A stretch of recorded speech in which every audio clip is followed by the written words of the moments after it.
Bad news. I just got an invoice, $344,000 for the headquarter building. This is the 5 acres that the headquarters for Augusta Nation is gonna be built. Very safe. Okay.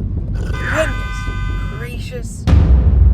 Last night was extremely productive. Okay, so I have a decision. I was writing up on the whiteboard and it's like 1:30 a.m. I didn't get a lot of sleep, but I feel very good because I got a lot done. I was writing up on the whiteboard and this is for the mastermind notes that we have. And I think I'm gonna make a video because it's really good. I did go to bed till about 4, slept in a little bit, woke up around 8:30 this morning. Look at this, so 5 stages of growth in Augusta Nation that we go through. Every single one of these stages, the business completely changes in terms of things that you're struggling with, etc. From 0 to 100,000 all the way up to $1 million plus. Then you have 3 different business models, areas where you can actually pause and make the business profitable. And then that parlays with the 7 stages of wealth. This is all interconnected. And this is what the mastermind for tomorrow morning is gonna be all about. This is what we talk about Augusta Nation. I love this. I think I'm gonna make a video right now. Usually I wait till 9:30 Pacific Standard Time, but you know what? I think I'm gonna sit down and knock this one out. I'm really looking forward to it. I'm feeling fantastic, so I'm gonna go get my hair cut. Now, I used to, back in the day, not cut my hair for months, and I was very, very cheap. But I decided that if I'm gonna be in front of a camera, I need to have a consistent look that is nice and clean and tight. I don't have a beard. 2 reasons why. Number 1, I started to look at presidents, CEOs, and none of them had a lot of facial hair and beards and all the rest of it. Be professional. Second thing is, if I did try to grow my beard out, it wouldn't look like a work of art. Like, see, Kevin Fairburn, one of our owners out in Mississippi, he has a work of art. If I tried to grow a beard, it would literally be like the Mona Lisa. You'd look at it and you'd just be like, what is going on? For everyone saying, Michael, you should not be videoing while you are driving. Okay, sorry, cell phone police. You're probably watching this video while you drive. Bad news. I just got an invoice, $344,000 from our contractor for the headquarter building. What does that mean? Well, that means that I need to get this bank loan thing figured out. So I'm literally gonna go marching down to the bank office. Actually, you know what? I'm gonna call the bank loan officer right now because I'm about to have my haircut. Nothing like talking to your banker during a haircut. But man, we gotta figure this thing out. They're just dragging their feet. So I'm probably gonna call them and then go literally drive over there and rattle their bell because the SBA is just super slow. It's been a year. We gotta figure this out. And if we don't, I gotta go figure out a commercial loan and figure out a huge down payment. So yeah.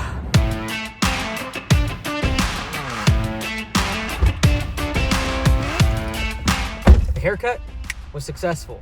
The banking call, not so much. I'm driving there right now and like, it's just so frustrating.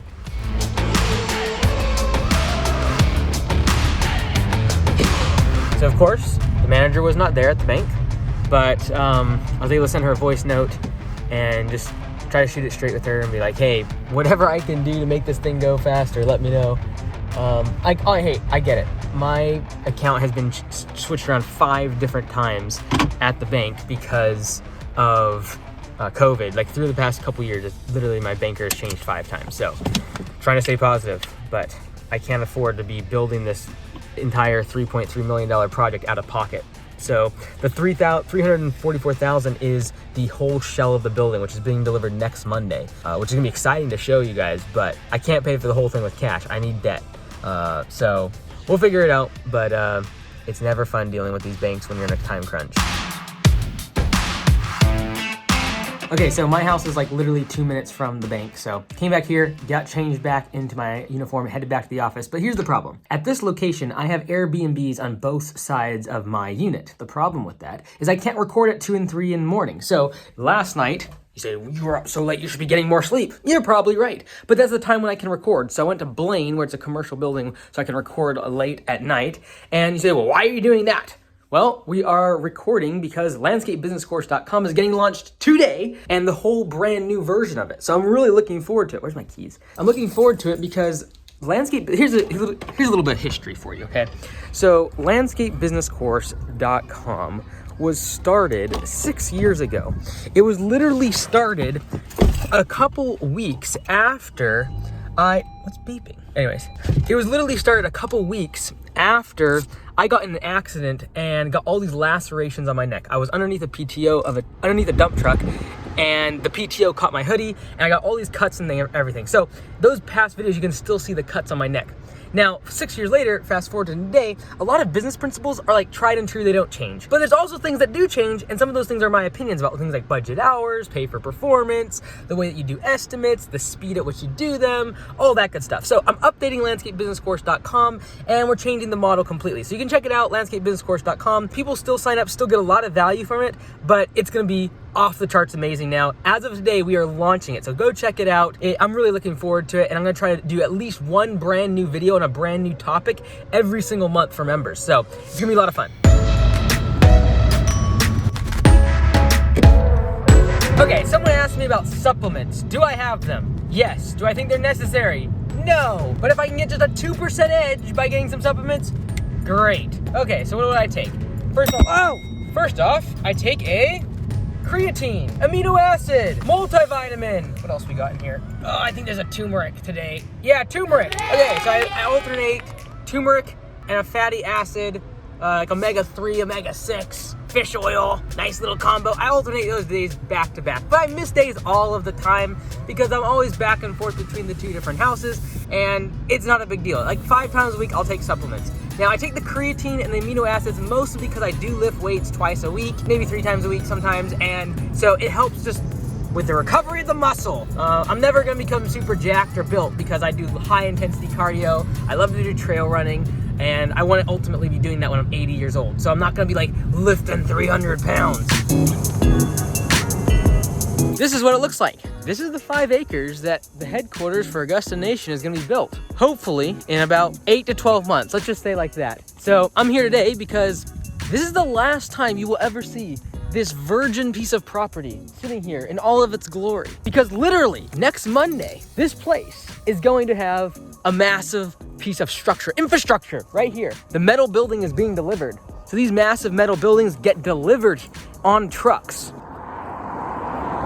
Really? Monday, we have a building being delivered here, but the framing of the pole building is gonna be showing up. It's like 70 by 100. I don't know. It's gonna be right here. The big building's gonna be on this side. But we got 5 acres, goes way back in those trees.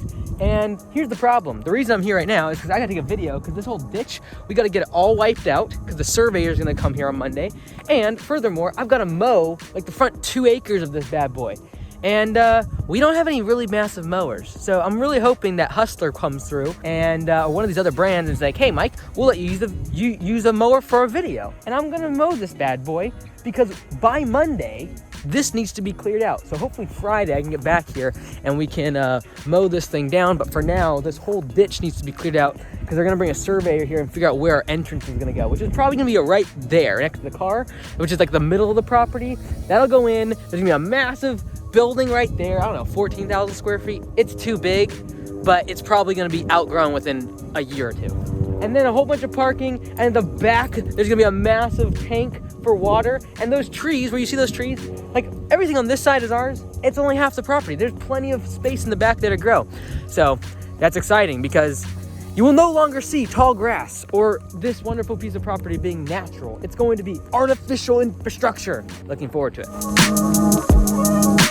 But that is what that $344,000 invoice is all about, because that's going to be the final payment on the building that's being delivered. We've got windows, electrical, a whole bunch of stuff, literally sitting in containers ready to go. But that building is a big piece of the material cost, the metal infrastructure, and the cost of steel has gone so much up. It's come down a little bit, but it's still crazy expensive, but we finally got it here. And even though we don't even have a building permit quite yet, it should be here any day. Even though we don't have that, we needed to get ordered the building because we've been waiting on that building since we ordered it for like 6 or 7 months. So glad we finally got it. It's gonna be delivered August 1st, 2022. And from then on, that's gonna be a construction site. Finally. Now we just gotta figure out this stupid loan thing. Now, hopefully, this is what the property is gonna look like in a matter of a few months. I like seeing construction. I like seeing big excavators. I like seeing dirt. I don't know what they're doing, but that's what our property needs to look like. Yeah, I'll get a blueberry spinach smoothie with almond milk and protein, please. Got it. What else? Awesome. Thanks so much. Take care. You too. Alright, I'm almost back to the office. It's just after 12 o'clock. I can only really show you the morning stuff that I go through because I gotta video it all, then give it all to Steven, and he's gotta edit it all. So you better push the like button for all the work that goes into these bad boys. But just got off the phone because there's one other thing I'm working on that today, and that is actually our church. So my dad started a church a year ago. I'm very proud of him for doing that. But we've been renting for the past year. And so we've been looking for a building, and there's a great building not far away from where we currently rent. It's gonna be a great deal. Here's the deal. A non-profit that, whoa, dropping the phone again. Goodness gracious. Trying to drink, drive, and record. Okay, so, I'm sure everyone in the comments is gonna be like, you gotta get a mount, you gotta get a mount. Okay, see, I got a mount right there, okay? Very safe, okay. So, this building. A non-profit church trying to get a loan after less than a year of it being in operation, very difficult to get a loan. So, what are we gonna do? Well, today, my dad was talking to the owner of the building, and they kind of mentioned lease to own, and I heard those words, and it did something very beautiful inside of my eardrum. So, we're probably gonna submit 2 letters of intent, and one is going to probably be a purchase price for cash to buy the property. Another one, for a higher price, probably 20% higher, will be to lease the building, a lease to own for 3 years with a balloon payment at the end. But what's nice, at the end of 3 years, the church will easily qualify for a loan. So that's just something else I'm looking at. But that'll be fun too. So anyways, lots of bank stuff today. We got loans here and loans there and everywhere. But ultimately, I don't mind having loans on something like real estate that goes up in value. I'd much rather have loans on real estate in a big building with metal and sheetrock and beautiful windows than I would a truck or piece of equipment that buying right now might be $80,000. And as we catch up with all of the supply chain stuff, not only are you fighting depreciation of the asset, you're gonna be fighting the fact that this bubble that we're in when it comes to vehicles and equipment is going to pop. So, we'll see you all tomorrow. I'm pulling in the command center. There's Lonnie, trying to wave, record, turn, sit. There it is, okay, cool. We made it. Command center, here we come.